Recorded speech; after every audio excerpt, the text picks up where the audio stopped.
ஐந்து கரத்தனை யானை முகத்தினை இந்தின் இளம்பிறை போலும் எயிற்றனை நந்தி மகந்தனை ஞானக் கொழுந்தினை புந்தியில் வைத்தடி போற்றுகின்றேனே.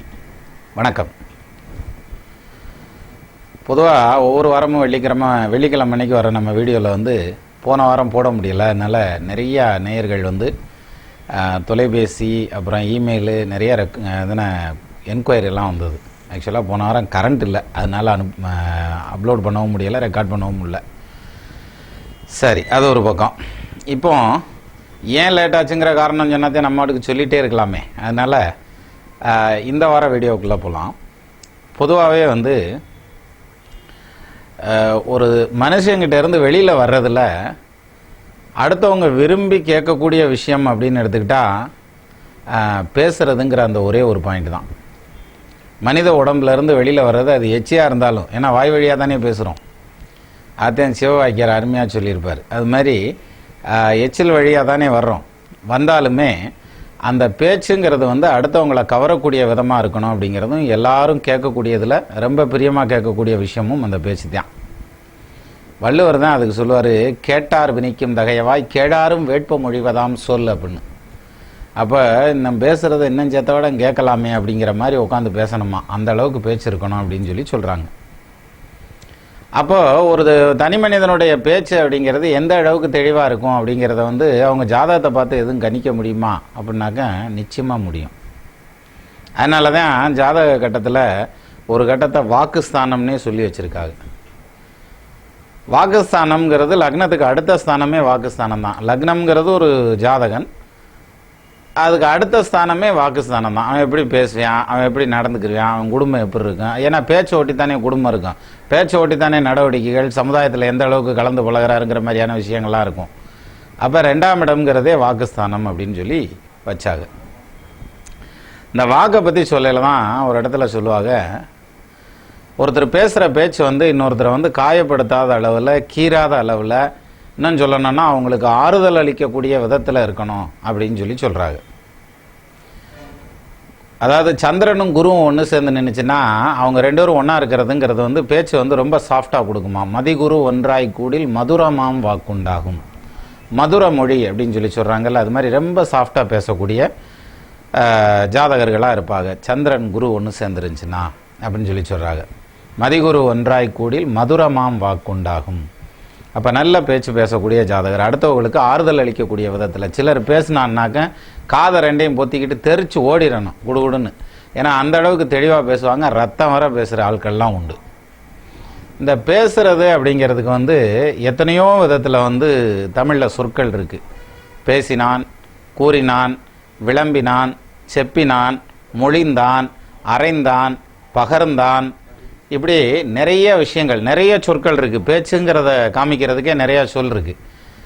இப்போ இதெல்லாம் விட்டுட்டாங்க நம்ம மக்கள். எப்படி பேசினான், செப்பினான், விளம்பினான், மொழிந்தான், அரைந்தான், பகன்றான், புகன்றான் அப்படிங்கிறதெல்லாம் விட்டுட்டு கொத்தினான், கீறினான், கொன்னுட்டான், பின்னிட்டான், இழுத்துட்டான், சாவடிச்சிட்டான் அப்படின்ற மாதிரி இப்படி ஒரு புது இலக்கியம்லாம் கூட இருக்குது. வித்தியாசமான இலக்கியம்லாம் வந்துருச்சு. அப்போ பேசுகிறதுங்கிறது அவ்வளோ முக்கியமான விஷயம். அதுலேயும் நம்ம பேசுகிற பேச்சு அடுத்தவங்களை கவரணுங்கிறது கூட அடுத்த பிரச்சனை. அட்லீஸ்ட் அவங்கள காயப்படுத்தாமல் இருந்தால் சரி, மேலும் குழப்பிடாமல் இருந்தால் சத்தியம் அப்படின்ற மாதிரியான அமைப்பு. ஆனால் எல்லாரும் அப்படி பேசிட முடியுமா, எல்லா டைம்லையும் அப்படி பேசிட முடியுமா அப்படின்னா முடியாது. என்னதான் சிறந்த பேச்சாளர்களாக இருந்தாலும் எல்லா டைம்லையும் அவங்க பிரமாதமாக பேசிடுவாங்கன்னு சொல்ல முடியாது. அதே மாதிரி என்னதான் பேச தெரியாத ஒரு மனுஷனாக இருந்தால் கூட அவன் பேசுகிற வச்சு எல்லா டைம்லையும் தூக்கி எறிகிற மாதிரி தான் இருக்கும் அப்படின்னா அப்படிலாம் கிடையாது. அதான் கம்பராமாயணத்தில் ஒரு இடம் வரும், எண்ணிலா அருந்தவத்தோன் இயம்பிய சொல். ஒரு வரி தான் அதை பாருங்க, எண்ணிலா அருந்தவத்தோன். ஏகப்பட்ட தவங்களை எல்லாம் செஞ்ச, தானங்களை எல்லாம் செஞ்ச ஒரு முனிவர் சொல்றார், எண்ணிலா அருந்தவத்தோன் இயம்பிய சொல். அவர் பேசுகிற பேச்சு அப்போ சாதாரண மனுஷன் கிடையாது, ஒரு பெரிய முனி சிரேஷ்டர். அவர் பேசுகிறார். அவர் பேசுகிறது எத்தனை வேதத்தை சொல்லியிருப்பார், எத்தனை அவர் நாவு அவர் எத்தனை வேதங்களை உச்சரிச்சிருக்கும், எத்தனை மந்திரங்களை உச்சரிச்சிருக்கும், எத்தனை பேர்த்துக்கு ஆறுதல் அளிக்கக்கூடிய விதத்தில் பேசியிருப்பார்.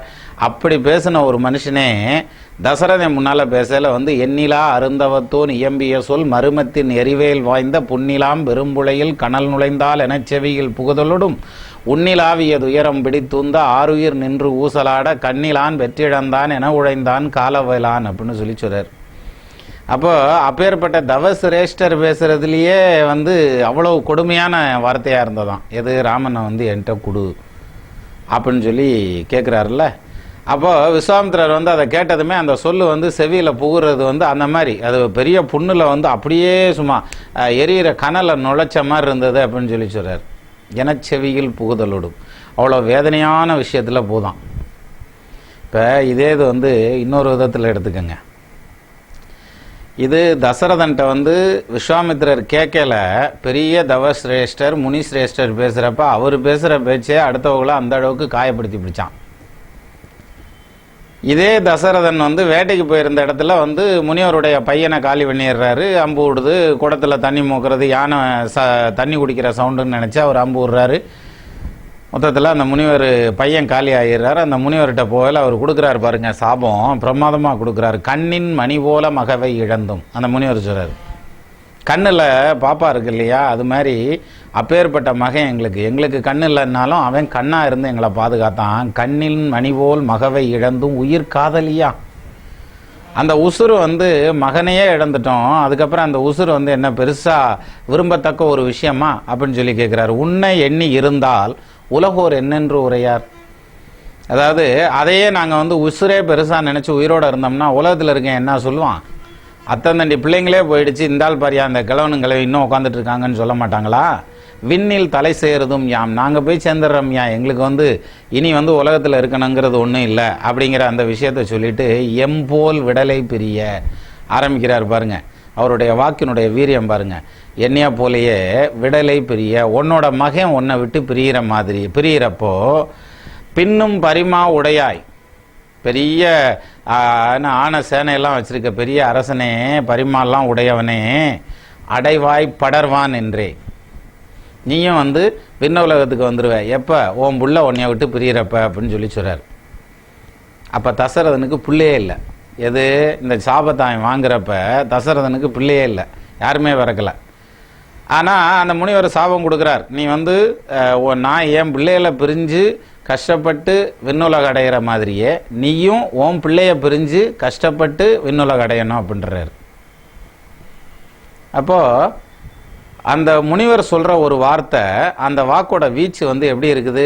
ஒரு பக்கம் துயரம், பையனை இழந்து தவிச்சு உயிர் விடணும் அப்படிங்கிற அந்த ஒரு வேதனை. இன்னொரு பக்கம் எப்படினாலும் நமக்கு பையன் கிடைப்பான்ல, பையன் கிடைச்சா தானே அப்புறம் அவனை பிரியறது உயிர் விடுறது அதெல்லாம் அப்புறம் பார்த்துக்கலாம்.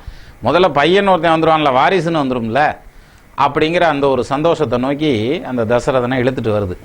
அப்போ அவர் சொல்கிற வாக்கினுடைய வீச்சு அந்த மாதிரியான வாக்கு, அப்படி இருக்கணும் வாக்கு அப்படிங்கிறது.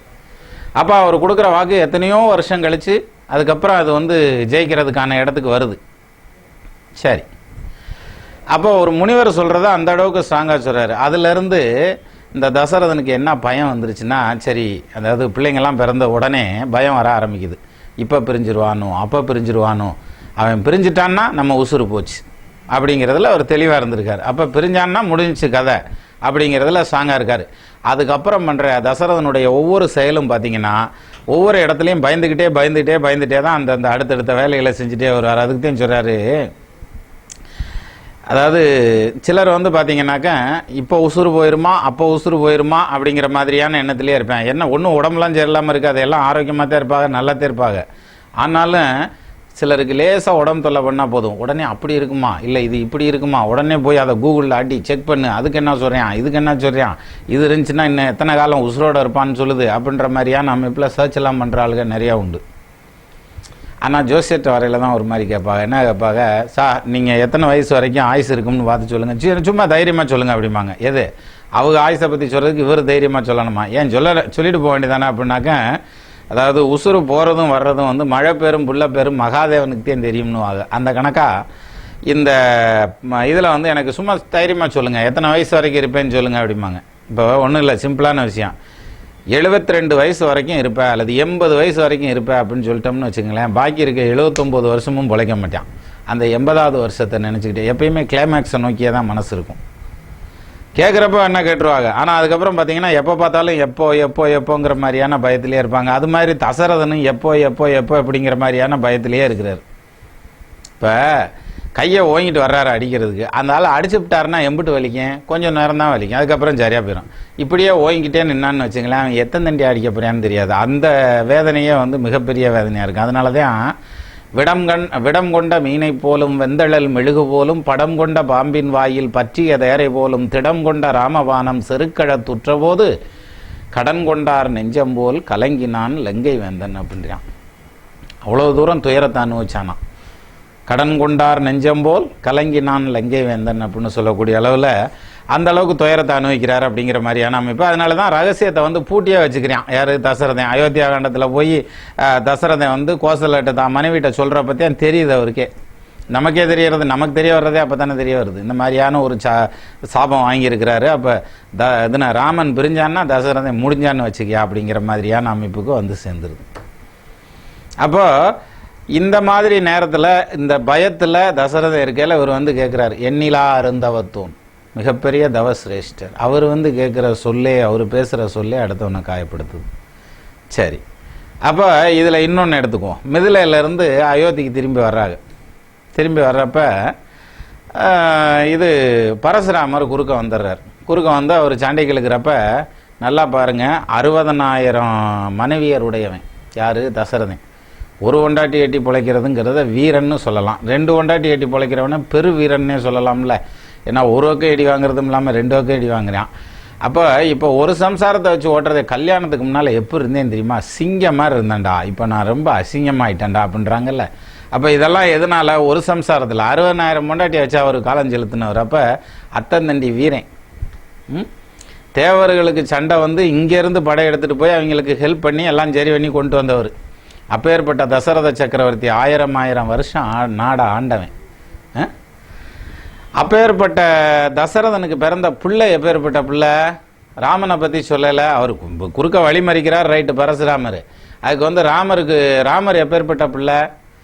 எடுத்ததும் வந்து முதல் அம்பே எங்கே நோக்கி விடுறான்? பொம்பளை பிள்ளைய நோக்கி தான் விடுறான். சொல்லொக்கும் கடிய வேக சுடுசுரம் அல்லொக்கும் நிறத்தின் மேல் விடுதலும் கல்லொக்கும் நெஞ்சில் தங்காது அப்புறம் கழன்று கல்லா புல்லருக்கு நல்லோர் சொன்ன பொருள் என போயிற்றன்றே அப்படின்னா. எதுவும் படிக்காதவனுக்கு பெரியவங்க ஏதாவது புத்தி சொன்னாங்கன்னா இந்த காலை வாங்கி அந்த காலில் விட்டு போயிடுவாங்க. அது மாதிரி சொல்லொக்கும் கடிய வேக சுடுசரம், சவுண்டோட ஸ்பீடில் போச்சான், ஒலியினுடைய வேகத்தில் அந்த அம்பு போச்சான். தடாகை மேலே அவர் அம்பு விடுறாருல, எடுத்ததும் பொம்பளை பிள்ளை மேலே தான் விடுறாரு. அப்படின்னா என்ன அர்த்தம்? அவதார புருஷர் ராமரே என்ன சொல்கிறாரு? லோகத்தில் பொம்பளை பிள்ளைய ஜெயிச்சான்னா நீ எல்லாத்தையுமே ஜெயிச்ச மாதிரி தாண்டான்றார். அது மாதிரி தடாகை அரக்கிய வதம் பண்ணவர். எத்தனையோ வேற தின்னு தீத்தவ அரக்கி, அத்தந்தண்டி அரக்கியவே வதம் பண்ணவர். சரியா? அப்போது அப்பேற்பட்ட திறமையான ஆள். அதுவும் மட்டும் இல்லை, அந்த மிதிலைக்கு வந்த பற்றியும் சொல்கிறாரு. இவர் வந்து எல்லாத்தையும் பார்த்தவர், உன்னுடைய வில்லையும் பார்ப்பாரான்னு சொல்லி சொல்கிறார். யார்? சீதையுடைய தகப்பனார்கிட்ட பேசுகிறப்ப உன்னுடைய வில்லையும் பார்ப்பார், உனது வில்லும் காண்பார் அப்படின்றார். அதனால தான் எடுத்தது கண்டனர், இற்றது கேட்டனர் அப்படின்னா. சிவதனுசை தூக்குனத்தையும் பார்த்தாங்க, டப்புன்னு தெரிச்சு விழுந்த சவுண்டு தான் அடுத்து காதில் விழுந்ததான். அப்பேற்பட்ட ஒரு வேகத்தோடு வந்து முறிக்கக்கூடிய ஆற்றல். இப்படிப்பட்ட பையன் பக்கத்தில் இப்படிப்பட்ட தகப்பனார் கூட நிற்கிறாரு. ஆனாலும் பரசுராமர் வந்ததும் இவருக்கு உதறல் எடுத்துருச்சு. யார்? தசரதனுக்கு. அவருக்கு தான் தெரியுமே. அதாவது ராமனுக்கு ஏதாவது ஒன்றுன்னா இவர் உயிரோடு இருக்க மாட்டார். எப்படி இவருடைய அந்த மந்திரவாதியுடைய உயிர் வந்து அந்த கிளியில் இருக்குது, அது 7 கடல் தாண்டி 7 மலை தாண்டி ஒரு இதில் குகையில் இருக்குது அப்படின்வாங்கல்ல. அது மாதிரி ராமனுடைய உயிர் மட்டும் இல்லை, தசரதனோட உயிரும் சேர்ந்து ராமங்கையில் தான் இருக்குது. அப்படிங்கிறதுனால தான் டப்புன்னு காலில் விழுந்துறாரு. சிவன், அயன், அரியும் மலர். இது மும்மூர்த்திகளில் யாரும் கிடையாது. சிவன் கிடையாது, பிரம்மா கிடையாது, நாராயணன் கிடையாது. நாங்கள் மும்மூர்த்தி கிடையாது. சாதாரண மனுஷ பிறப்பியா, மனித பதறியா, எங்களுடைய சண்டைக்கு வர நீ அப்படின்னு சொல்லி அவர்கிட்ட சமாதானமாக போகிறார். போகிறது மட்டும் இல்லை, நானும் எனது உயிரும் உனது அபயம்னா. தசரதனை என்னோட உயிருங்கிறத வந்து அவர் ராமனையும் சொல்கிறாரு, தன்னோட உயிரும் ராமங்கிட்ட தான் இருக்குங்கிறதையும் சொல்கிறாரு. எனது உயிரும் உனது அபயம் அப்படின்னு. அப்போ அவர் சொல்கிற வாக்கை கவனிங்க, பேச்சு எப்படி வெளியே வருது பாருங்க தசரதனுக்கு. அங்கிட்டு முனிவர் சொல்கிறது எப்பயுமே சாஃப்டாக இருக்குன்னா அது காயப்படுத்துது. இந்த பக்கம் அரசன் சொல்கிறது எப்பயுமே ஆணையிடக்கூடிய விதத்தில் இருக்கணும். ஆனால் அவர் வந்து கெஞ்சுறாரு, பரசுராமர்கிட்ட போய் கெஞ்சுறாரு. ஏன் பரசுராமர்கிட்ட மட்டும் இல்லை, கைகேயிட்டையும் அவர் நிறைய கெஞ்சிருக்கார். கெஞ்சியும் வேலை ஆகலைன்னு வைங்க. இருந்தாலும் இதுக்கப்புறமும் வரையில் இந்த அதாவது ஆணையிடுறவன் இறங்கி பேசுறதுங்கிறதும், அருள்மொழி பேசக்கூடியவன் வந்து வருத்தப்படக்கூடிய விதத்தில் பேசுறதுங்கிறதும் இதெல்லாமே வந்து இயற்கைக்கு மாறான விதிகள் இல்லையா? அப்போ அந்த பேச்சு எந்த அளவுக்கு ஒருத்தரை காயப்படுத்துது அப்படிங்கிறதோ அல்லது சுகப்படுத்துது அப்படிங்கிறதோ நம்ம பேசுகிற பேச்சில் தான் இருக்கு இல்லையா?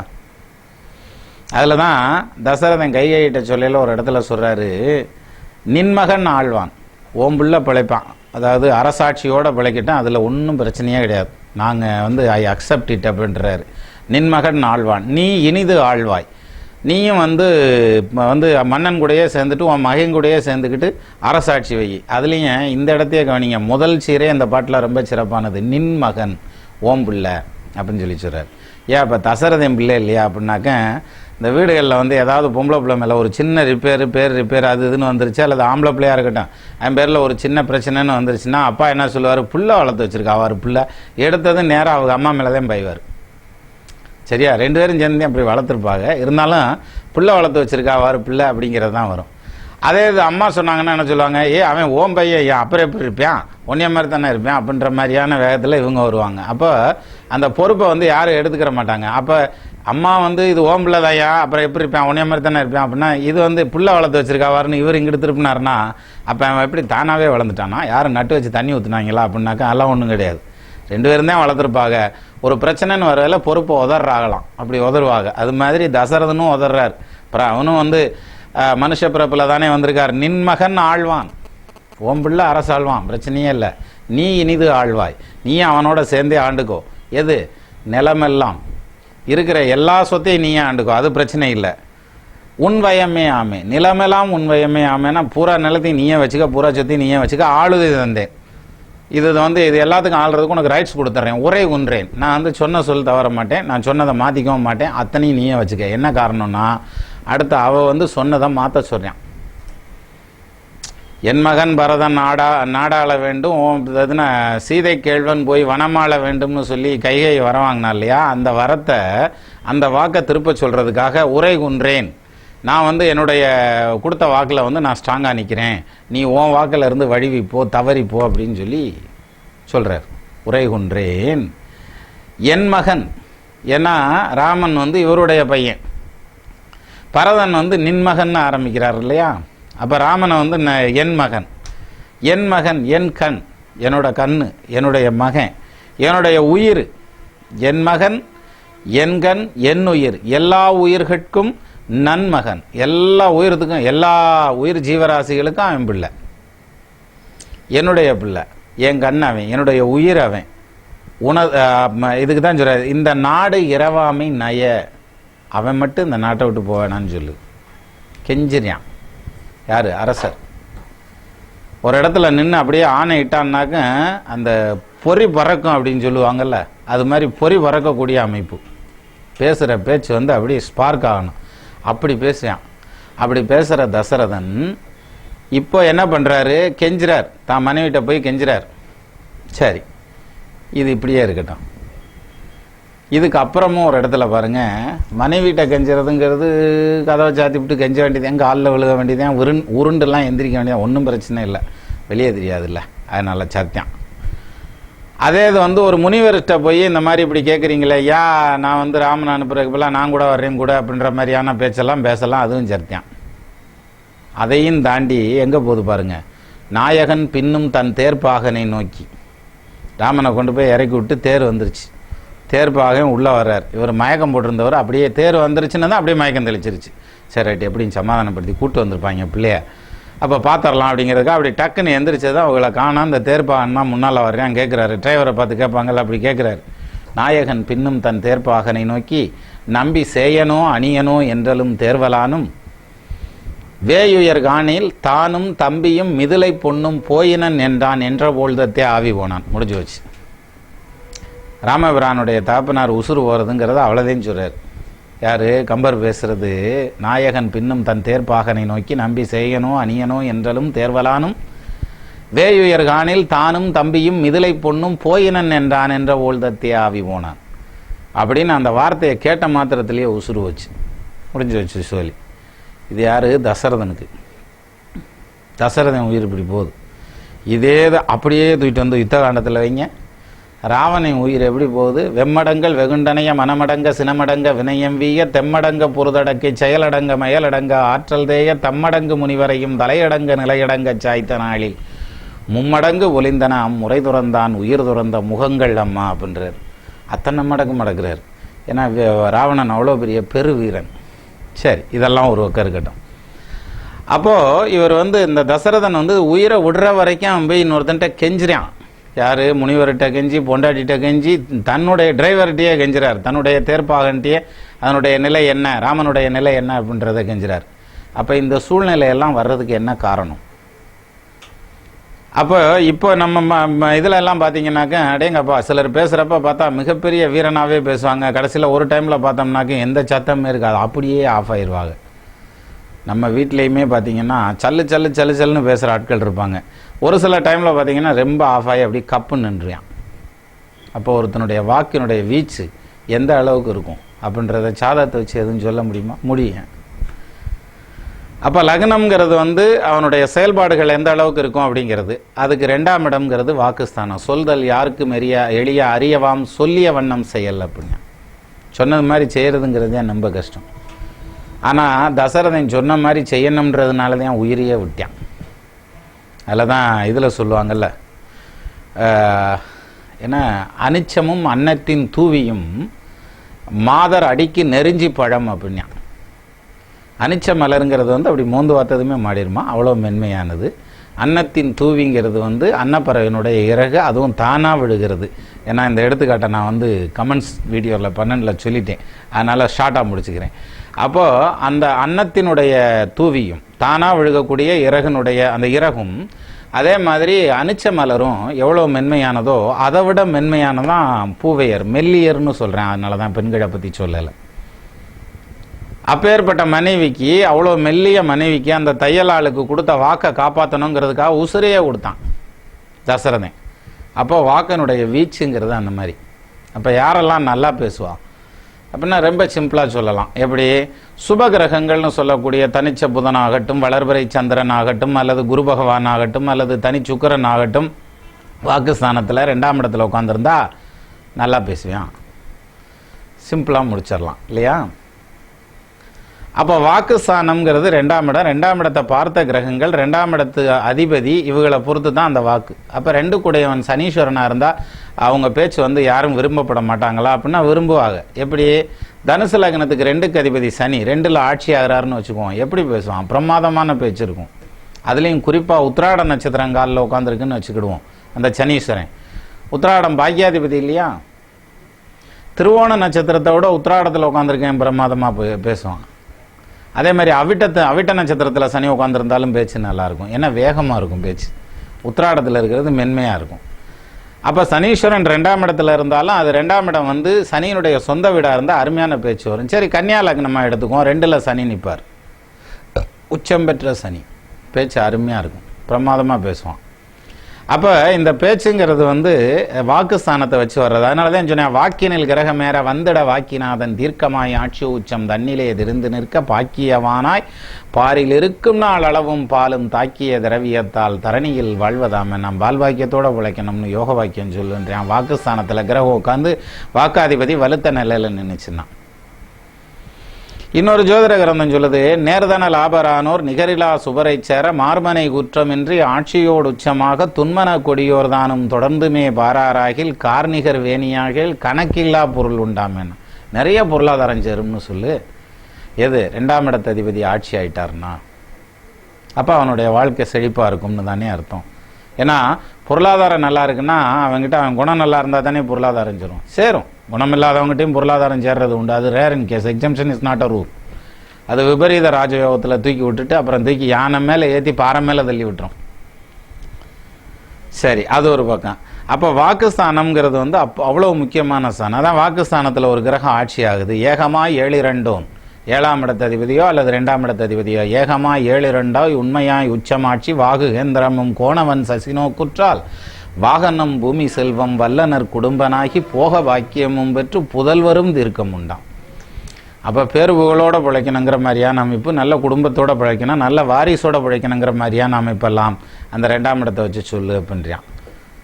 சரி, அப்போ வாக்கு எப்படி இருக்கும்? அப்போ 2ஆம் இடத்துல ராகு நிற்கிதுன்னு வச்சுக்கிடுவோம். ராகு 2ஆம் இடத்துல நின்றுச்சுன்னா அது எந்த வீட்டில் நின்னாலும் என்ன லக்னமாக இருந்தாலும் பிரச்சனை இல்லை. ஏன்னா 2ஆம் இடத்தை 2ஆம் இடத்துல இருக்கிறதாத்தையும் அர்த்தம். தனிச்ச ராகு 2ஆம் இடத்துல நின்று அவருடைய திசை நடந்ததுன்னு வச்சுக்கோங்க, நிச்சயமாக குடும்பம் பிரிஞ்சிடும். அது ஒரு பாயிண்ட்டு. ஆனால் அவருடைய பேச்சை உலகம் ஏற்றுக்கணும். வேறு வழி இல்லைப்பா, இப்படித்தான் பிரிஞ்சேன் அப்படின்னாக்கும் சரியா, அதுவும் கரெக்டு தான். பொண்ணோட குடும்பம் நடத்தலாம், பேயோட எப்படா நடக்கிறது? பெண் என்றால் பேயும் இறங்க முடியாது, நம்ம இறங்க முடியாது, அதனால் நீ பண்ணது கரெக்டுன்றாங்க.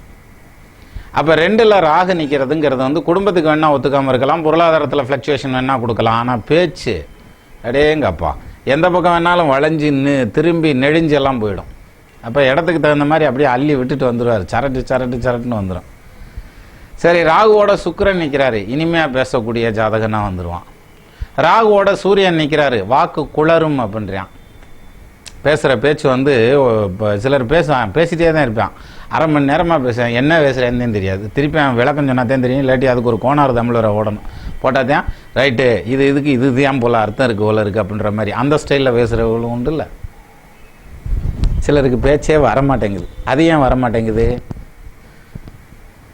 வாக்கை பொறுத்த வரைக்கும் சொல்கிறதுங்கிறது வந்து புதன், வித்யாகாரகன்னு சொல்லக்கூடிய புதன். அந்த புதனும் வாக்கு ஸ்தானாதிபதினு சொல்லக்கூடிய 2ஆம் இடத்த அதிபதியும் சேர்ந்து 6, 8, 12 உட்காந்துட்டா பேச்சு வராது.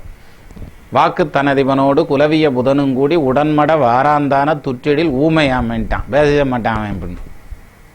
சரி, 2ஆம் இடத்த அதிபதி உச்சம் பெற்ற நிலையில் நிற்கிறார், 2ஆம் இடத்துல கேது உட்காந்துருக்கார். இப்போ என்ன செய்யலாம் அப்படின்னு கேட்கணும்.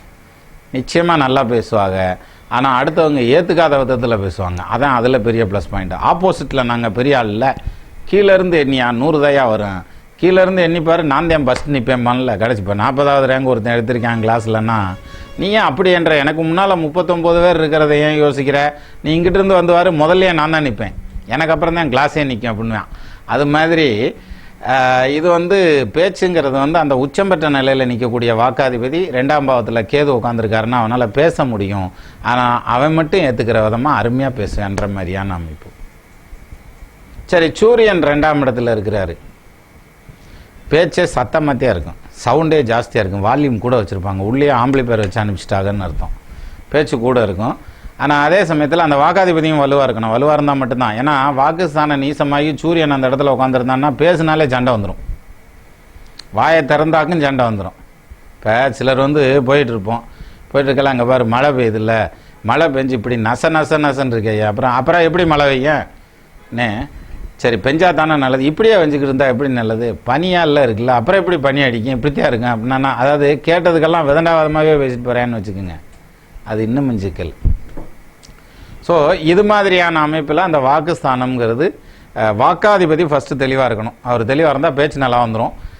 அந்த வாக்குஸ்தானத்தில் என்ன கிரகம் இருக்கோ அதுக்கு தகுந்த மாதிரி ஃப்ளக்சுவேஷன் இருக்கும் அப்படிங்கிற மாதிரியான அமைப்பு. சரி, வாக்குஸ்தானம் நல்லா இருந்தால் அவங்களுக்கு பொருளாதாரம் நல்லாயிருக்கும். அதனால தான் அந்த காலத்தில் சொன்னது மாதிரி இருக்கணும்டா, சொல்லழியலாம் சொத்தழியலாம் சொல்லழியக்கூடாதுன்னா. இப்போது தசரதன் வந்து தன்னுடைய வாக்கை மாற்றிக்கிட்டு 2 வாரம் கொடுத்தல, இங்கே பாரு நீ கேட்குறது ரொம்ப டூப்ளிகேட்டெல்லாம் கேட்டுக்கிருக்க, 1 வாரத்தை நாங்கள் வாபஸ் வாங்கிக்கிறோம்யா, அதுக்கப்புறம் என்ன கொடுத்துக்குறான், நீ 1 வாரத்தை மட்டும் இப்போதைக்கு டெம்பரரியாக வாங்கிக்க, இதை வச்சு ஏதாவது சமாளிச்சுக்க, அப்புறம் என்ன பார்த்துக்குவோம், இருக்கட்டுமே, குற்றம் குறைகள் இருந்தால் எவ்வளவு குற்றம் இருக்கிறதோ அதற்கு தகுந்த மாதிரி பரிசு தொகையை குறைத்து கொள்ளுங்களேன்னு நாகேஷ் கேட்பார்ல திருவிளையாடல், அது மாதிரி நீ கேட்குற 2 வாரத்தில் ஒன்று பெரிய அளவில் இம்சையாக இருக்குது, அதனால் அந்த ஒன்றை மட்டும் வாபஸ் வாங்கிக்கிறேன், ஒன்றை மட்டும் வச்சுக்கிடுவோம், இன்னொன்று வேணால் அப்புறம் லேட்டாக கூட தரேனே அப்படின்னு சொல்லலாம்ல. அந்த இடத்துக்கு போகலை, அவன் அந்த வாக்கை கொடுத்துட்டு கெஞ்சினான், நீ எப்படியாவது அந்த ஒன்றை மட்டும் மாற்றிக்கோ, முடியாதுன்னு நான் அதை விட்டுருவோம். ஆக அந்த பேச்சு அப்படிங்கிறது வந்து அடுத்தவங்களை கவரக்கூடிய பேசக்கூடிய பேச்சு இருக்கா அப்படிங்கிறது வந்து வாக்குஸ்தானத்திலேருந்து எடுத்துக்கலாம். சரி, புதன் 2ஆம் இடத்துல நிற்கிறார், நல்ல பேச்சு இருக்கும், நல்ல கவிதையாகவே பேச்சு வந்துடும்.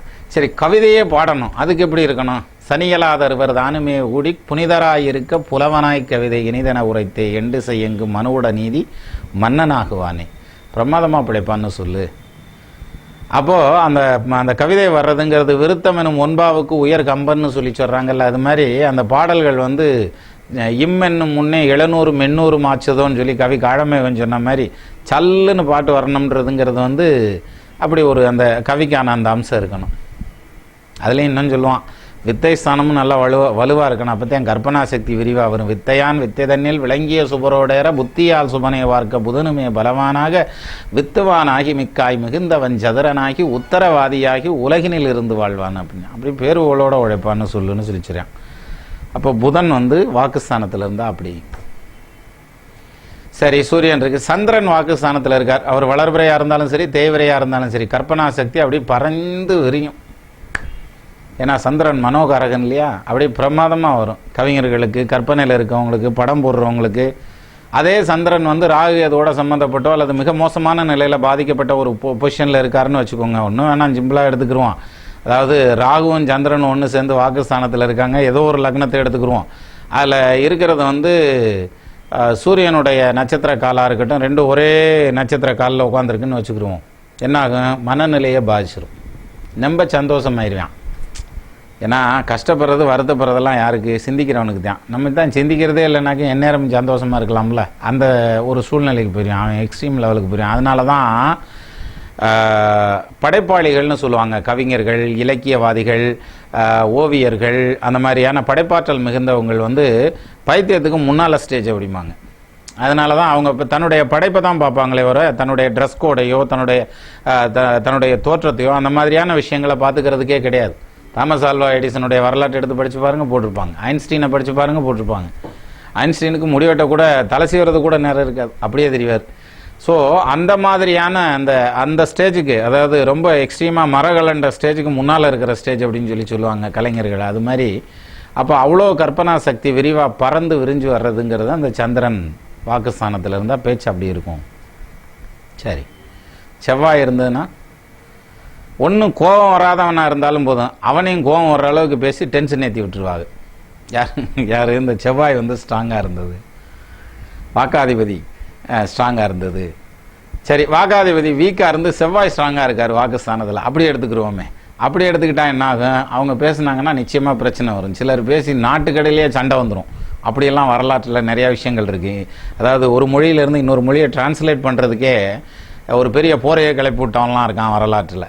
ஸோ இதெல்லாமே அந்த செவ்வாயினுடைய வலு 2ஆம் பாவத்தில் வாக்குஸ்தானத்தில். பட் ஒரு பக்கத்தில் செவ்வாய் 2ஆம் இடத்துல இருக்கிறது ரொம்ப பெரிய விசேஷமான பலன் தான், இல்லைன்னு சொல்ல முடியாது. சொத்துச்சோஞ்சேரணுன்ற மாதிரியா நம்ம இப்போ என்ன தனஸ்தானத்தில் உட்காந்துருக்காரே, அதனால். அப்போது குரு 2ஆம் இடத்துல நிற்கிறார், சொல்லவே வேண்டியதில்லை, சாஃப்ட் இன் நேச்சர். ஆனால் அதுவும் ஒரு வகையில் சிக்கல் தான். எப்படின்னா இவங்கள்ட்ட இந்த குரு 2ல் தனிச்சு நிற்கிறாருன்னு கூட வச்சுக்கிறோங்க, இல்லாட்டி யார் கூட என்னாலும் சேர்ந்து நிற்கட்டும், அவர் ராவோட சேர்ந்து நின்னாலும் அப்படித்தான். 2ல் குரு நிற்கிறாருன்னு வச்சுக்கிறோம். என்ன பண்ணுவாங்க, அவங்கள்ட்ட ஒரு விஷயத்த சொல்லி அதுக்கு ஒரு சொல்யூஷன் சொல்லியா அப்படின்னாக்கா அவர் யோசித்து அந்த சொல்யூஷன் சொல்கிறதுக்குள்ளே பொழுது விடிஞ்சு போயிடும். நம்ம 2 வாட்டி அந்த வேலையை செஞ்சு விடலாம். அது மாதிரி ரொம்ப தெளிவாக யோசிப்பாங்க, யோசிச்சுட்டே இருப்பான், பதிலே வராது. அது மாதிரியான அமைப்பில் 2ல் குரு. சரி, அப்போ குரு 2ல் நிற்கிறதுங்கிறது மித்ரு வாக்கு, அப்படிமா மதுரமான வாக்கு, சாஃப்டான நேச்சரில் இருக்கும் பேச்சு. அது மாதிரியான அமைப்பு. சனி 2ல் இருக்குது. சனி 2ல் இருக்கிறவங்க பெரும்பாலும் ஜோசியரா வந்துடுவாங்கல்ல.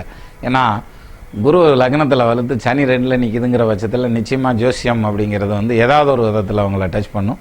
இருந்தாலும் 2ஆம் இடத்துல சனி இருந்ததுன்னா வாக்கினுடைய வீச்சு வேகமாக இருக்கும். ஆனால் நல்ல நிலைமையில் இருக்கணும் சனி, அது ரொம்ப முக்கியம். இந்த மாதிரியான அமைப்பு சனிக்கு சொல்லலாம். ராகு எதுக்கு சொல்லியிருக்கேன். அப்போ வாக்குஸ்தானத்தை பொறுத்த வரைக்கும், 2ஆம் இடத்தை பொறுத்த வரைக்கும் ஒருத்தர் பேசக்கூடிய பேச்சுனால் அவருக்கு கிடைக்கக்கூடிய கௌரவம், மரியாதை, அந்தஸ்து அத்தனையும் எதை டிபெண்ட் பண்ணியிருக்கு, 2ஆம் இடத்தை டிபெண்ட் பண்ணியிருக்கு. அப்போது 2ஆம் இடத்தை வச்சு அவங்களுடைய வாக்கு எந்த அளவுக்கு சரியாக இருக்கும், பேசுகிற பேச்சு எந்த அளவுக்கு உண்மையாக இருக்கும். இப்போ வெறும் தனிச்ச ராகு 2ல் நிற்கிறாருன்னு வச்சுங்க, பொய் பேசணும்னா சிலர் பிளான் பண்ணிலாம் பேசணும், சிலர் கிளப்புனாலே பொய்யாத்தையும் கிளம்ப, அப்படி சும்மா சரன்னு வந்துடும். இப்போ உலகத்தில் இருக்க ஒரு மனுஷனுக்கும் ஒரு வாட்ச் இருக்குமா. அந்த வாட்ச் அந்த இதில் மேல் லோகத்தில் வச்சுருக்காங்க. அந்த வாட்ச் ஒரு பொய் சொன்னால் ஒரு தடவை அந்த முள் அப்படி டக்குன்னு நகருமா, 1 நிமிஷம் நகரும். அடுத்த பொய் சொன்னால் அடுத்த நிமிஷம் நகரும். அப்போ அது மாதிரி ஒவ்வொரு நிமிஷமும் அப்படி ஒரு பொய்க்கு ஒரு நிமிஷம் நகர மாதிரியான அந்த ஆயுள் குறைஞ்சிக்கிட்டே வரும் அப்படிங்கிறதுக்காக ஒரு முள் வச்சுருந்துருக்காங்க. அப்போ ஒருத்தன் செத்து அங்கே போயிருக்கான், மேலோகத்துக்கு போனதுமே பார்த்துருக்கான். பார்க்காம அவன் வாட்சை பார்த்துருக்கான், அவன் வாட்ச் ஒரு 10 நிமிஷம் வரைக்கும் நகர்ந்து நின்றுருக்கா. அதனால தான் நீ அட்வான்ஸாக வந்துட்ட, ஒரு 10 நாளைக்கு முன்னாலேயே வந்துட்ட அப்படின்னு சொல்லியிருக்காங்க யமகுங்கிறர்கள். அதே மாதிரி இன்னொருத்தர்னு அவங்க அப்புறம் தெரிஞ்சவங்களுக்கெல்லாம் பார்ப்போம்ல, எங்கள் வாத்தியார் இது எப்படி இருக்குது, எங்கள் சித்தப்பன் இது எப்படி இருக்குது, என் சண்டைக்காரன் ஒருத்தன் இருந்தான், என் அவனுக்கு வாட்ச் எப்படி ஓடுதுன்னு பார்க்கலாம் பாரியா அப்படின்னு சொல்லலாம் பார்த்துக்கிட்டு இருந்திருக்காரு. கடைசியில் அவருக்கு ஒரு ஆர்வமாகி என்ன கேட்டிருக்கான், எங்கள் ஊர் அரசியல்வாதி ஒருத்தர் இருக்கார், அவருக்கு எப்படி இருக்குன்னு அவர் வாட்ச் எங்கே வச்சுருக்கீங்க அப்படின்னு, அந்த வாட்சை மட்டும் காணம் கண்டுபிடிக்க முடியல அப்படின்னு இருக்காரு. அதுக்கு அந்த எமக்குங்கிறர்கள் சொல்லியிருக்காங்க, அவர் அரசியல்வாதி வாட்ச் வந்து எம தர்மே ரூமில் ஃபேன் ஓடலை, அதுக்கு பதிலாக இதை கொண்டு போய் மாட்டி வச்சுருக்கோம், முள் அவ்வளோ வேகமாக சுற்றுதியா, அதனால் அதுக்கு பதிலாக அதை கொண்டு போய் மாட்டி வச்சுருக்கோம் நானா. அது மாதிரி அந்த பேச்சுங்கிறது படபடன்னு வர்றதுங்கிறது அது உண்மையாக பொய்யா சல்லுன்னு வருது பாருங்க, அந்த வர்ற வேகம்ங்கிறது அந்த ராகு 2ல் இருந்து அவ்வளோ ஸ்பீடாக வரும் அப்படின்னு சொல்லி சொல்கிறாரு. அப்போது ஒரு மனிதனுடைய வாக்குங்கிறது வந்து பல பேரை காப்பாற்றுறதும் உண்டு, காலி பண்ணுறதும் உண்டு. அது வந்து அந்த 2ஆம் இடத்தின் கையில் இருக்குது. ஸோ என்ன தான் வந்து வாக்கு வந்து குளறும்னோ அல்லது வந்து வேகமாக பேசுவாங்கன்னோ கோபமாக பேசுவாங்கன்னோ இருந்தாலும் தெய்வத்தால் ஆகாதெனினும் முயற்சி தன் மெய்வருத்த கூலி தரும்ன்றான். அதனால் நம்மளை கண்ட்ரோல் பண்ணுறதுங்கிறது அந்த செல்ஃப் கண்ட்ரோல் அப்படின்னு சொல்லுவாங்கள்ல, அதில் கண்ட்ரோல் பண்ணால் ஓரளவுக்கு நம்மளும் மாற்றலாம் அப்படிங்கிறது தானே உண்மை. மீண்டும் அடுத்த வாரம் சந்திக்கலாமா? அப்போ நமது நேயர்கள் ஆள்போல் தலைதளைத்து அருகது போல் வேரூன்றி மூங்கில் போல் கிளை கிளைத்து முதியாமல் வாழ்ந்திருக்க வாழ்க என வாழ்த்தி அமைகிறேன். வணக்கம்.